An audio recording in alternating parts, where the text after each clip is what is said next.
नमस्कार दोस्तों, जीके जी डिस्कशन में आप लोग का स्वागत है। तो आज मेरा सेट प्रैक्टिस का 56 नंबर का क्लास है। तो आप लोग अगर नहीं किए हैं तो आज स्टार्टिंग से कीजिए, ठीक है।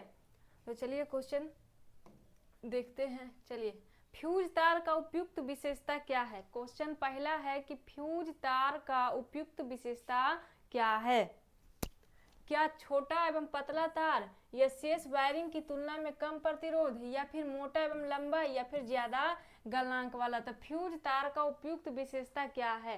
फ्यूज तार का विशेषता होता है कि ये पतला होता है और क्या होता है तो छोटा होता है। पतला क्यों होता है तो ये जो तार अन्य तार की तुलना में जो होता है, फ्यूज तार को पतला बनाया जाता है ताकि जल्दी गल करके गिर जाए। गल करके गिर जाए क्यों, मतलब कि अगर ज्यादा मात्रा में करंट प्रवाहित होने लगेगा, माने कोई भी सामान को या कोई भी वस्तु को जितना करंट चाहिए उससे ज्यादा अगर उसको मिलने लगेगा तो उसके पहले जो होता है उस वस्तु को पहले, जैसे कि फ्रिज, कूलर, एसी, ये सब जो होता है वो महंगी चीजें होती है। तो इन सब के पहले जो होता है वो क्या लगाया जाता था, फ्यूज का एक तार लगा दिया जाता है। जितना एम्पियर का वो सब जो होता है मशीन वगैरह, उसी एम्पियर का जो होता है वो फ्यूज का तार लगा दिया जाता है या उससे कम एम्पियर के, ताकि क्या कि अगर विद्युत धारा ज्यादा मात्रा में क्या तो प्रवाहित होने लगे, आगे जैसे ही बढ़ने की कोशिश करे तो ये क्या हो जाए तो तार गल के गिर जाए, ठीक है। इसीलिए इसको पतला बनाया जाता है। और इसकी बात कर ले तो इसका जो होता है वो फ्यूज तार का गलनांक क्या होता है तो गलनांक निम्न होता है। गलनांक निम्न होता है ताकि ये जो होता है वो फट से क्या हो जाए तो गल करके गिर जाए और महंगी वस्तुओं जलने से बच जाए, ठीक है, क्षति होने से बच जाए। और इसका क्या होता है तो और जो हो प्रतिरोध उच्च होता है। प्रतिरोध यानी कि विद्युत धारा का विरोध करने वाला क्या होता है तो प्रतिरोध। जैसे कि रोड पर स्पीड ब्रेकर देखते होंगे कि ज्यादा स्पीड में आता है तो क्या होता है जहां तहां जो होता है वो स्पीड ब्रेकर के रूप में दिया रहता है ताकि उसकी स्पीड जो है वो कम हो सके। इसी प्रकार से जो होता है वो करंट में यानी विद्युत धारा को जो होता है रोकने के लिए क्या होता है तो प्रतिरोध होता है। तो इसकी प्रतिरोध क्या होनी चाहिए तो प्रतिरोध उच्च होनी चाहिए। तो ये क्वेश्चन जो है वो पूछा जाता है कि गलनांक निम्न और प्रतिरोध क्या तो उच्च होना चाहिए, ठीक है। अगला है, निम्न में से कौन सी विकिरण की सबसे कम तरंग दैर्घ्य होती है। इनमें से कौन से विकिरण की सबसे कम तरंग दैर्घ्य है। क्या एक्स किरण की, गामा किरण की, बीटा किरण की या अल्फा किरण की। तो इसकी बात कर ले तो सबसे कम तरंग दैर्घ्य वाली जो होती है वो कौन होती है तो ये गामा किरण होती है। सबसे कम तरंग दैर्घ्य वाली किरणें जो होती है, तरंग जो होती है वो क्या होती है तो गामा किरण होती है। अगर सबसे कम तरंग दैर्घ्य इसका है तो इसकी क्या होती है तो ऊर्जा ज्यादा होती है। यानी कि ज्यादा दूरी तय नहीं किया है तो इसके शरीर में, ऐसे समझ लीजिए मानव के ऊपर लेकर के कि आप ज्यादा दूरी तय नहीं कीजिएगा तो क्या होगा आपके बॉडी में जो होता है वो ऊर्जा बची रहेगी। तो इसमें ऊर्जा जो होता है वो क्या होता है तो ऊर्जा ज्यादा होता है। और एक क्वेश्चन पूछ देगा कि बताइए कि सबसे ज्यादा क्या होता है तो तरंग दैर्घ्य सबसे ज्यादा किसका होता है। तो सबसे ज्यादा की बात कर ले तो सबसे ज्यादा रेडियो तरंग का होता है। रेडियो तरंग दैर्घ्य का जो होता है वो रेडियो का तरंग दैर्घ्य क्या होता है तो सबसे ज्यादा होता है, यानी कि सबसे ज्यादा दूरी तक जाता है। और जब कोई तरंग जो है वो क्या होगा तो ज्यादा दूर तक जाएगा तो थक जाएगा, यानी कि उसमें क्या होगा तो ऊर्जा कम के नहीं के बराबर पाया जाएगा, बहुत ही कम पाया जाता है। तो इसकी क्या हो जाएगी तो ऊर्जा ज्यादा। और जिसमें ऊर्जा ज्यादा होगा उसमें भेदन क्षमता क्या होगी तो इस तरंग की भेदन क्षमता अधिक होगी। भेदन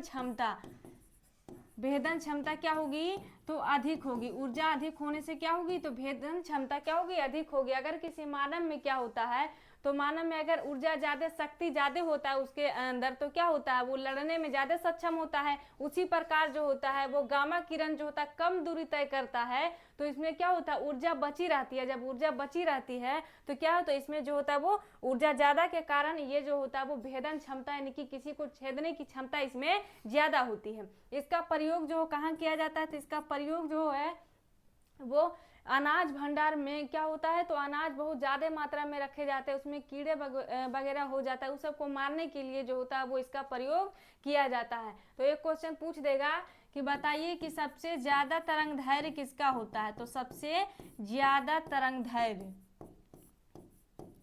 तो सबसे ज्यादा तरंग दैर्घ्य की बात कर ले तो किसका हो जाएगा, तो ये रेडियो तरंग का। और जब ये सबसे ज्यादा तरंग दैर्घ्य यानी कि ज्यादा दूरी तय करेगा तो इसमें क्या होगी, तो ऊर्जा कम होगी और इसकी भेदन क्षमता क्या होगी, तो कम होगी। रेडियो तरंग का जो होता है वो क्या होता है, तो सबसे ज्यादा तरंग दैर्घ्य होता है और भेदन क्षमता यानी कि ऊर्जा कम होती है, ऊर्जा कम होती है। साइंस जो है वो फील करने वाली चीज है, जब तक इसको आप फील नहीं कीजिएगा जब तक ये समझ में आने वाला नहीं है, और जब जो फील करने लग जाइएगा तो ये जल्दी भुलाइएगा भी नहीं, ठीक है।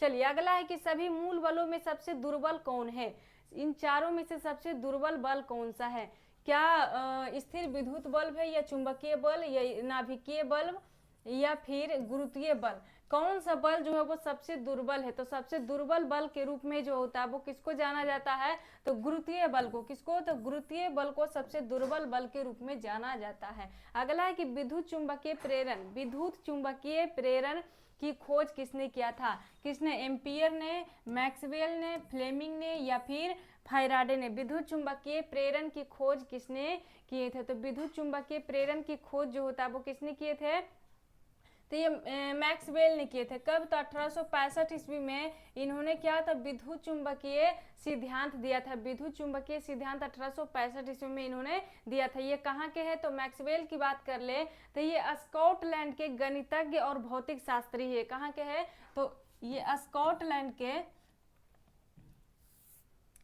मैक्सवेल की बात कर ले तो ये स्कॉटलैंड के, कहाँ, तो स्कॉटलैंड के गणितज्ञ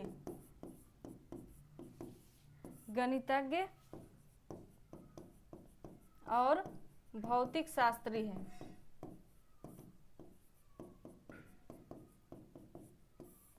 भौतिक शास्त्री है, ठीक है। तो और ये फ्लेमिंग क्या किए थे, तो अलेक्जेंडर फ्लेमिंग ने पेनिसिलिन की खोज किया था। पेनिसिलिन की खोज किसने किया था, तो अलेक्जेंडर फ्लेमिंग ने पेनिसिलिन की खोज।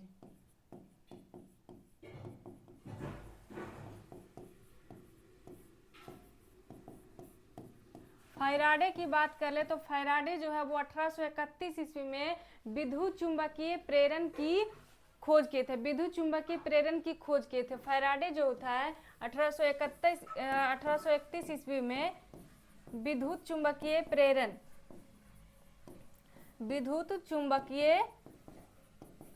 प्रेरण की खोज किए थे।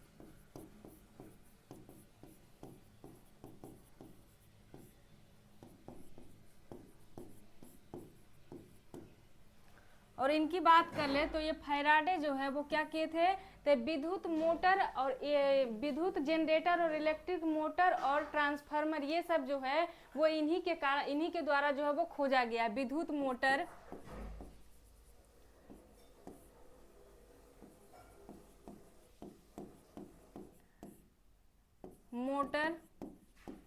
और ट्रांसफार्मर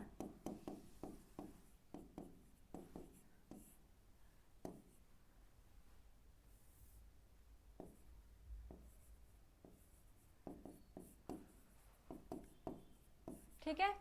चलिए अगला क्वेश्चन है कि स्वच्छ आकाश नीला दिखाई देने का क्या कारण है। स्वच्छ आकाश जो होता है वो नीला दिखाई देता है, इसका क्या कारण है, लाल काहे नहीं दिखाई देता है।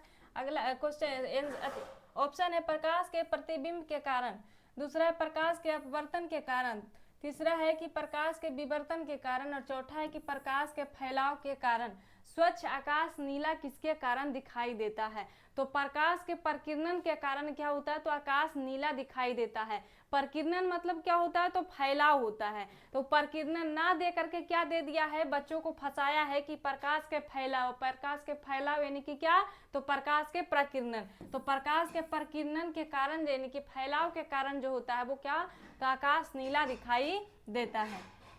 चलिए अगला क्वेश्चन है कि सूर्योदय के समय सूर्य लालिमा प्रयुक्त होता है। सूर्योदय एवं सूर्यास्त के समय, दोनों के समय जो होता है वो सूर्य जो होता है वो थोड़ा थोड़ा लाल दिखता है, ऐसा क्यों होता है, क्या अधिक तरंग दैर्ध्य वाले प्रकाश के प्रकीर्णन के कारण, या कम तरंग दैर्ध्य वाले प्रकाश के अपवर्तन के कारण, या अधिक तरंग दैर्ध्य वाले प्रकाश के प्रवर्तन के कारण, या फिर कम तरंग दैर्ध्य वाले प्रकाश के प्रकीर्णन के कारण। तो किसके कारण जो होता है वो सूर्योदय एवं सूर्यास्त के समय सूर्य लाल दिखता है। तो ये अधिक तरंग दैर्ध्य वाले प्रकाश के प्रकीर्णन के कारण, अधिक तरंग दैर्ध्य वाले प्रकाश के प्रकीर्णन के कारण जो होता है वैसा होता है। ठीक है, चलिए अगला क्वेश्चन है कि इंद्रधनुष के निर्माण का क्या कारण है। इंद्रधनुष के निर्माण का क्या कारण है? क्या जल के बूंदों द्वारा सूर्य के प्रकाश का अपवर्तन एवं प्रवर्तन के कारण, या जल के बूंदों द्वारा सूर्य के प्रकाश के अवशोषण के कारण, या फिर जल के बूंदों के आयनीकरण के कारण, या इनमें से किसी के कारण नहीं। तो इंद्रधनुष का निर्माण जो होता है वो किसके कारण होता है? तो ये जल के बूंदों द्वारा सूर्य के प्रकाश के अपवर्तन, प्रवर्तन एवं प्रकाश के वर्ण विक्षेपण के कारण होता है। ठीक है, इसमें वर्ण विक्षेपण नहीं दे रखा, लेकिन किसी किसी ऑप्शन में वो भी रहता है। तो इंद्रधनुष की बात कर ले तो इंद्रधनुष जो होता है वो दिखता कैसा है? तो इंद्रधनुष जो होता है वो चाप के आकार का दिखता है। कैसा? तो चाप के आकार का दिखता है। सुबह में बात कर ले, इंद्रधनुष जो होता है वो सुबह में जो होता है वो पश्चिम दिशा में दिखता है, और शाम को किधर दिखता है? तो शाम को पूर्व दिशा में दिखता है, और दोपहरी में नहीं दिखता। दोपहरी में जो होता है वो इंद्रधनुष बनवे नहीं करता है। ठीक है, चलिए सुबह में इंद्रधनुष किधर दिखेगा? तो सुबह में पश्चिम की ओर। ठीक है, पश्चिम की ओर, और शाम में पूर्व की ओर।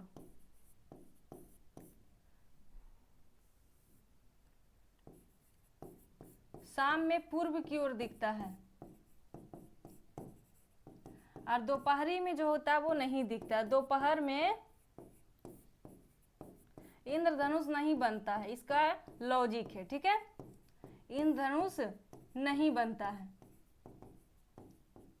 अब काहे नहीं बनता है तो इसको यहाँ पर बताने का टाइम उतना नहीं है, क्योंकि ये सब कंसेप्ट को जो होता है वो पढ़ने में काफ़ी ज़्यादा दिन लगता है, तो इसके लिए क्लास करना पड़ेगा। ठीक है, चलिए और इसमें रंग कितने होते हैं? तो इसमें रंग जो होते हैं वो 7 होते हैं। यहाँ क्या ऑप्शन में दे रखा है कि जल के बूंदों द्वारा सूर्य के प्रकाश का अपवर्तन एवं प्रवर्तन के कारण इंद्रधनुष बनता है। इंद्रधनुष को जो है आप लोग देखते होंगे कि ठंडी उंडी के दिन में नहीं बनता है, ज़्यादातर ही बरसाते में देखने को मिलता है। तो ऐसा क्यों? तो जब बारिश होती है, तो बारिश जब खत्म हो जाती है, जब बारिश छूट जाती है, तो क्या होता है? तो ये बूंदे, बारिश की जो बूंदे होती है वो हवा में लटक जाती है, और उसी लटके हुए बूंद पर, पानी के बूंद पर क्या होती है?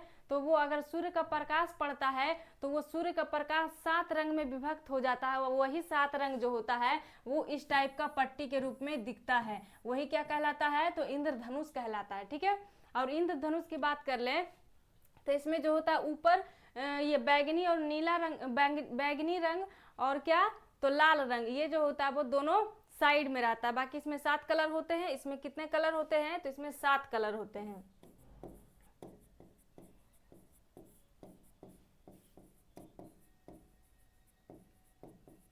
यानी कि वर्षा की जो बूंदे हैं वो वो प्रिज्म का काम करती है। प्रिज्म में क्या होता है कि प्रकाश को गुजारा जा जाता है, 7 रंग में बट जाता है। उसी प्रकार जो होता है वो वर्षा की बूंदे में जब प्रकाश जाती है तो क्या होता है? 7 रंग में बट जाता है। वही डिजाइन के रूप में जो होता है चाप के आकार में दिखता है। ठीक है, चलिए अगला है कि साबुन का सह उत्पाद इनमें से कौन सा है? साबुन का सह उत्पाद जो है वो इनमें से कौन सा है? तो साबुन की बात कर ले, क्या ग्लाइकोल या ग्लिसरॉल या इथेनॉल या मेथेनॉल? तो साबुन का सह उत्पाद इनमें से कौन सा है? तो साबुन का सह उत्पाद जो होता है वो ग्लिसरॉल होता है। साबुन की बात कर ले तो ये सोडियम और पोटेशियम के लवण के बसीय अम्ल होते हैं। सोडियम और पोटेशियम लवण के बसीय अम्ल होते हैं। ये क्या होते हैं? तो सोडियम और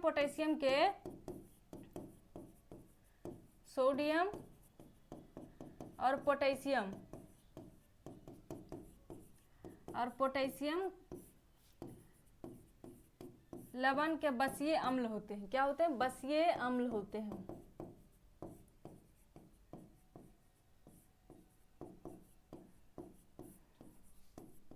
चलिए अगला क्वेश्चन है कि 18 कैरेट सोने में सोने का प्रतिशत बताना है। 24 कैरेट सोना में क्या होता है, तो 100% सोना रहता है। तो वही पूछ रहा है कि 18 कैरेट सोना में जो होता है वो क्या है, तो सोने की प्रतिशत को बताना है। तो 24 कैरेट सोना में क्या होता है, तो 100% सोना होता है। तो 18 कैरेट में क्या हो जाएगा, 18 में हो जाएगा 100/24 गुने 18, है ना।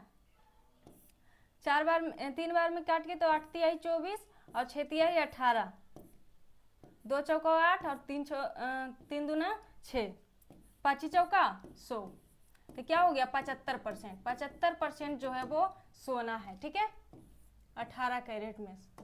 चलिए अगला क्वेश्चन है कि ग्रेफाइट में कार्बन के परमाणु एक दूसरे से किस बंध के द्वारा जुड़े रहते हैं। ग्रेफाइट में कार्बन के परमाणु एक दूसरे से किस बंधन यानी बंध के द्वारा जुड़े होते हैं। क्या आयनिक बंध के द्वारा, हाइड्रोजन बंध के द्वारा, सहसंयोजी बंध के द्वारा या वंडर बाल बंध के द्वारा, किस बंध के द्वारा एक दूसरे से जुड़े रहते हैं। तो इसकी बात कर ले तो ये सहसंयोजी बंध के द्वारा जुड़े रहते हैं। ग्रेफाइट सहसंयोजी बंध के द्वारा। अगला है कि कौन सी अधातु कमरे के ताप पर तरल अवस्था में पाई जाती है। अधातु क्यों, कौन सी अधातु है, क्या सल्फर है, आयोडीन है, ब्रोमीन है या कार्बन है। तो इसकी बात कर ले तो कौन सी अधातु जो है वो तरल अवस्था में कमरे के ताप पर तरल अवस्था में पाया जाता है, तो क्या हो जाएगा, ब्रोमीन हो जाएगा। क्या, तो ब्रोमीन हो जाएगा। अगर धातु पूछ ले तब, धातु पूछ ले तब पारा, क्या, तो पारा। चलिए अगला क्वेश्चन है कि मिल्क ऑफ मैग्नीशियम का पीएच मान कितना है। मिल्क ऑफ मैग्नीशियम का जो होता है वो पीएच मान कितना है, क्या 1.2, 7.4, 10.5 या 14। तो मिल्क ऑफ मैग्नीशियम का पीएच वैल्यू जो होता है वो 10.5 होता है, 10.5। और ये 7.4 जो होता है वो ब्लड का 7.4, ठीक है। मैग्नीशियम, मिल्क ऑफ मैग्नीशियम को क्या कहा जाता है, तो मैग्नीशियम हाइड्रोक्साइड, मैग्नीशियम हाइड्रोक्साइड के नाम से भी जाना जाता है। हाइड्रोक्साइड के नाम से भी जाना जाता है। तो इसका जो फॉर्मूला होता है क्या होता है, तो MgOH का होल 2, MgOH का होल 2 होता है इसका फॉर्मूला मैग्नीशियम हाइड्रोक्साइड का। अगला है कि बेकिंग सोडा है, सोडियम का कौन सा रूप है बेकिंग सोडा। क्या हाइपोक्लोराइट है या कार्बोनेट है या हाइड्रा ऑक्साइड है या फिर बाइकार्बोनेट है। तो बेकिंग सोडा है, सोडियम का किस रूप है, तो ये बाइकार्बोनेट है। क्या है, तो बाइकार्बोनेट है, NaHCO3, sodium hydrogen carbonate, sodium hydrogen carbonate. चलिए अगला क्वेश्चन है कि गैमेक्सिन, DDT और ब्लीचिंग पाउडर जो थोड़ा सा मिस्टेक हो गया क्वेश्चन में कि गैमेक्सिन, DDT और ब्लीचिंग पाउडर जो होता है वो इनमें से किसका यौगिक है। इस टाइप से क्वेश्चन होना चाहिए, यौगिक है पूछ रहा है, ठीक है। ब्लीचिंग पाउडर इनमें से किसका महत्वपूर्ण यौगिक है, क्या है, तो यौगिक है। आप लोग देख लीजिएगा थोड़ा सा। चलिए क्लोरीन के या नाइट्रोजन के या फास्फोरस के या सल्फर के, किसका जो है वो ये तीनों जो है वो यौगिक है, किसका है, तो ये क्लोरीन का है, किसका, क्लोरीन का। अगला क्वेश्चन कह रहा है कि इनमें से कौन सा, मुख्यतः कौन सी गैस ग्लोबल वार्मिंग के लिए जिम्मेदार है। ग्लोबल वार्मिंग के लिए क्या है, तो जिम्मेदार है। तो मुख्य रूप से लगा दिया कि यानी कि सबसे ज्यादा कौन है जो कि हमारी वायुमंडल को क्या कर रही है, तो क्षति पहुंचा रही है। क्या कार्बन डाइऑक्साइड है या कार्बन मोनोऑक्साइड है या नाइट्रस ऑक्साइड है या नाइट्रस पैरा ऑक्साइड है। तो ग्लोबल वार्मिंग के लिए जो होता है, ग्लोबल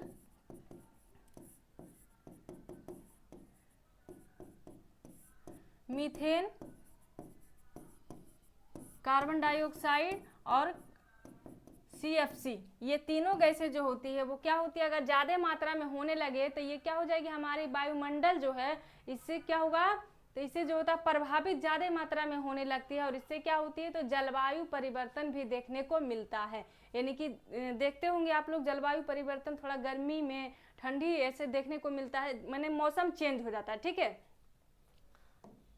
चलिए अगला क्वेश्चन है कि वह जीव जो सूर्य के प्रकाश की उपस्थिति में अपना भोजन बनाता है क्या कहलाता है? वह जीव जो सूर्य के प्रकाश की उपस्थिति में अपना भोजन बनाता है क्या कहलाता है? क्या उपभोक्ता कहलाता है, उत्पादक कहलाता है, विघटक या परजीवी क्या कहलाता है? तो क्या कहा जाता है? तो उत्पादक कहा जाता है। उसे क्या कहा जाता है? तो उत्पादक।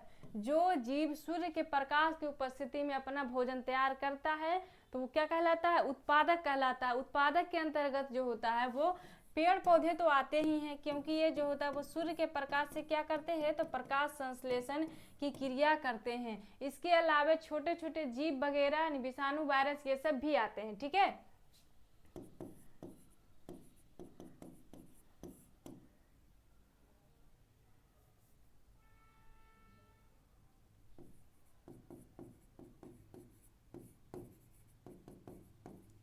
चलिए अगला क्वेश्चन है कि इनमें कौन सा रोग विटामिन के कारण नहीं होता है? इन चार में से कौन विटामिन के कारण नहीं होता है? क्या रक्तता या अस्कर्वी या बेरी बेरी या रतौंधी? तो रतौंधी तो विटामिन ए के कारण होता है, रतौंधी vitamin A, beriberi vitamin B one के कारण, और स्कर्वी विटामिन सी के कारण होता है। किसके? तो विटामिन सी के कारण होता है। तो इसमें कौन बच गया? अरक्तता यानी कि एनीमिया। ये जो होता है वो कोनो विटामिन के कारण नहीं होता, बल्कि ये क्या होता है? तो लोहा के कमी के कारण होता है। लोहा यानी आयरन के कमी के कारण, हीमोग्लोबिन में जो होता है वो आयरन की कमी के कारण ही रोग हो जाता है। अगला है, इनमें से कौन सी वास्तविक मछली नहीं है? इनमें से कौन सी वास्तविक मछली नहीं है? क्या उड़न मीन या चढ़ने वाली मीन या फुफ्फुस मीन या ररत मीन? तो इनमें से वास्तविक मछली कौन नहीं है? तो ये सब डायरेक्ट क्वेश्चन याद रखे वाला है। ठीक है, तो क्या? तो रजत मीन जो है वो वास्तविक मीन नहीं। ठीक है, अगला है कि मरुदभिद अनुकूलन में पत्तियां जो है किस रूप में रूपांतरित हो जाती है? मरुदभिद किसे कहते हैं? तो वैसा क्षेत्र जहाँ जो पानी उनी नहीं रहे, यानी शुष्क क्षेत्र रहे। ठीक है, जहाँ पानी की बहुत ज्यादा किल्लत हो, यानी कि राजस्थान को ले लीजिए तो वहाँ जो होता है वो शुष्क एरिया पाया जाता है। तो वहाँ के पेड़ पौधे जो होता है वो क्या कह रहा है कि वहाँ के पेड़ पौधे की पत्तियां किस रूप में रूपांतरित होती है? अपनी पानी को बचाने के लिए, जो भी थोड़ा बहुत पानी रहता है तो उसको बचाने के लिए क्या करती है? तो पत्तियां जो होता है वो उसी अनुकूल जो है वो ढल जाती है। ठीक है, तो क्या प्रतान में या सूल में या प्रनाभ पर्व में या प्रनाभ स्तंभ में? तो ये पत्तियां जो किस रूप में रूपांतरित हो जाती है? मरुदभिद वाले क्षेत्र वाले पेड़ पौधे की पत्तियां जो है वो सूल के रूप में रूपांतरित हो जाती है। ठीक है, अगला है कि शीत निष्क्रियता किसमें पाई जाती है? इन चारों में से क्या? मेढक में या प्राइमेट्स में या मछलियां में या मोलस्का में? किसमें शीत निष्क्रियता किसमें पाई जाती है? इन चारों में से। तो शीत निष्क्रियता का मतलब क्या हुआ?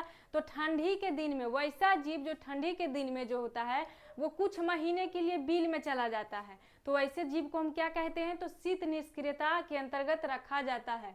शीत उभयचर जो प्राणी जो होते हैं, उभयचर यानी जल और थल जो दोनों में रहते हैं, वो जो होता है वो क्या? तो शीत निष्क्रियता का उदाहरण सबसे ज्यादा देखे जाते हैं। तो इसमें क्या हो जाएगा? तो मेढक, क्योंकि मेढक में क्या होते हैं? तो उभयचर में आते हैं। मेढक को देखते होंगे तो क्या होता है? मेढक में गर्मी में ज्यादा देखने को मिलता है, बरसात में ज्यादा देखने को मिलता है, लेकिन ठंडिया में कहाँ चला जाता है? तो ठंडी में जो होता है वो जो होता है उसके अनुकूल जो होता है ये वातावरण नहीं होने के कारण क्या होता है? तो ये ठंडी में जो होता है वो चला जाता है बिल में, और उसके बाद गर्मी में निकलता है।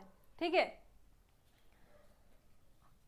शीत निष्क्रियता में क्या होता है? तो उभयचर आते हैं।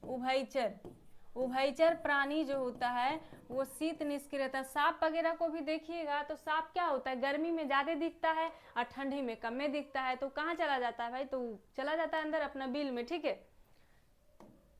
चलिए अगला क्वेश्चन है कि किस प्रकार के कोशिका विभाजन में गुणसूत्रों के जोड़े पाए जाते हैं, जोड़े बनते हैं? किस प्रकार के विभाजन में गुणसूत्रों के जोड़े बनते हैं? तो ये सब क्या है? तो ये कोशिका विभाजन है। क्या है?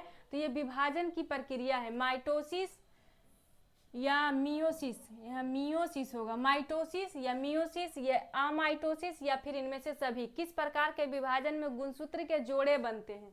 जोड़े बनते हैं। तो किस प्रकार के? तो मियोसिस यानी कि इसको क्या कहा जाता है? तो अर्धसूत्री विभाजन, अर्धसूत्री विभाजन। और ये विभाजन जो होता है वो कहाँ देखने को मिलता है?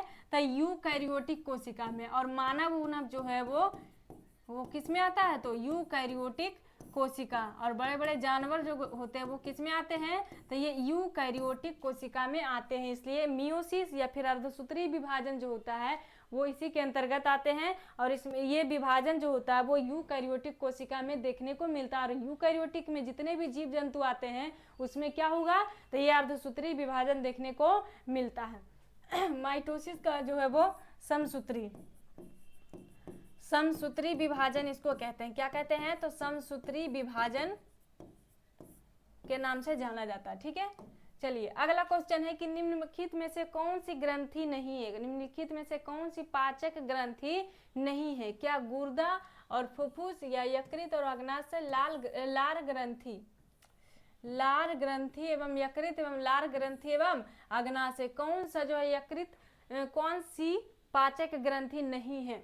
तो पाचक ग्रंथि की बात कर ले तो ये गुर्दा और फुफ्फुस जो है वो पाचक ग्रंथि नहीं है। तो ये क्या है, तो उत्सर्जन और रक्त परिसंचरण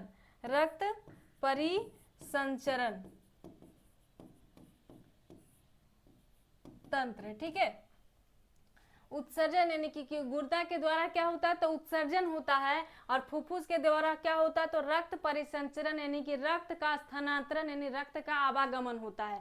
तो ये क्या है, बाकी ये यकृत, अग्नाशय और लार ग्रंथि ये सब क्या है, तो पाचक ग्रंथि है। क्या, तो पचाने की कार्य करती है और अलग अलग हार्मोन को अपने अंदर से निकालती है और खाना पचाती है। ठीक है, अगला है कि गुआनिन और साइटोसिन जुड़े होते हैं किससे, एक हाइड्रोजन बंध से या 2 हाइड्रोजन बंध से या 3 हाइड्रोजन या 4 हाइड्रोजन बंध से। तो ये गुआनिन की और साइटोसिन की बात कर ले तो ये पहले है क्या, ऐसा नाम पहली बार सुनता है आदमी तो लगता है कि पता नहीं क्या ही है। तो ये गुआनिन और साइटोसिन जो है वो कहाँ, तो डीएनए में देखने को मिलता है। कहाँ, तो डीएनए में देखने को मिलता है।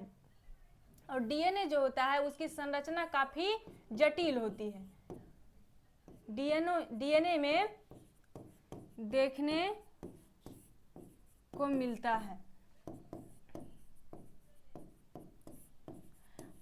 तो ये जो होता है गुआनिन और साइटोसिन जो होता है वो 3 हाइड्रोजन बंध के द्वारा जुड़े होते हैं। अगला है मेढक का टेडपोल किस रूप में अनुकूलित होता है, क्या एमिनोटेलिक या अमीनोटेलिक या यूरियोटेलिक या यूरिकोटेलिक। तो ये मेढक का टेडपोल कहने का मतलब है कि मेढक का बच्चा यानी कि मेढक पहले अंडा देती है, वो अंडा से निकलने के बाद जो होता है वो क्या होता है, तो ये टेडपोल का रूप लेता है, फिर कुछ दिन टेडपोल के रूप में रहता है, उसके बाद धीरे धीरे बड़ा होता है और ये फिर क्या बड़ा होने के बाद ये मेढक कहलाता है। ठीक है, तो ये मेढक का टेडपोल किस रूप में अनुकूलित होती है, तो क्या एमिनोटेलिक। तो हाँ, इसका आंसर जो हो जाएगा एमिनोटेलिक के रूप में अनुकूलित होती है। अगला है प्रोटीन संश्लेषण होता है। तो ये आंसर तो सबको पता होगा कि प्रोटीन संश्लेषण जो होता है वो कहाँ होता है, क्या राइबोसोम में होता है, माइटोकॉन्ड्रिया में, कोशिका भित्ति में या एंडोप्लाज्मिक रेटिकुलम में। तो प्रोटीन संश्लेषण कहाँ होती है, तो प्रोटीन संश्लेषण राइबोसोम में होती है। कहाँ, राइबोसोम में। माइटोकॉन्ड्रिया में ऊर्जा निर्माण होता है, कोशिका भित्ति पेड़ पौधे में पाए जाते हैं, एंडोप्लाज्मिक रेटिकुलम जो होता है हमारी कोशिका का कंकाल तंत्र कहलाता है। ठीक है, तो 25 क्वेश्चन समाप्त हो गया। तो आप लोग को मेरा सेशन कैसा लगता है, अगर अच्छा लगता है तो please share, like and subscribe करें। ठीक है, आज यहीं तक। जय हिंद, जय भारत।